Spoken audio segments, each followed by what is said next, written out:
দেওয়ানিরচর মাধ্যমিক বিদ্যালয়ের অভিভাবক সমাবেশ অনুষ্ঠিত। মোহাম্মদ বাদল মিয়ার পাঠানো তথ্যচিত্রে দেখুন বিস্তারিত।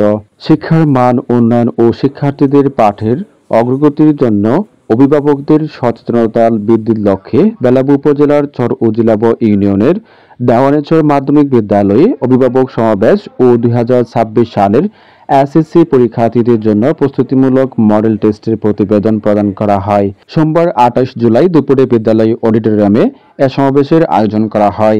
দেওয়ানিরচর মাধ্যমিক বিদ্যালয় পরিচালনা কমিটির সভাপতি ও আজীবন দাতা সদস্য মোহাম্মদ মোশাররফ হোসেনের সভাপতিত্বে এবং দেওয়ানিরচর মাধ্যমিক বিদ্যালয়ের ভারপ্রাপ্ত প্রধান শিক্ষক মোহাম্মদ হারিসুল হকের সার্বিক তত্ত্বাবধানে বিদ্যালয়ের সহকারী শিক্ষক আলমগীর হোসেনের সঞ্চালনায় উক্ত অনুষ্ঠানে উপস্থিত ছিলেন শিক্ষক প্রতিনিধি দেলোয়ার হোসেন, অভিভাবক প্রতিনিধি ইদ্রিস মিয়া, শিশুপাক আদর্শ বিদ্যানিকেতনের অধ্যক্ষ রুবেল আহমেদ, সমাজসেবক ডাক্তার শফিকুল ইসলাম বাচ্চু, শামসুল হক মিটুন আহমেদ, শিক্ষক আমিনুল ইসলাম, সদরউদ্দিন সেন্টু, মনিরুজ্জামান মনির, রেহানা পারভিন সহ বিদ্যালয়ের 10ম শ্রেণীর শিক্ষার্থী ও তাদের অভিভাবকগণ এ সময় উপস্থিত ছিলেন।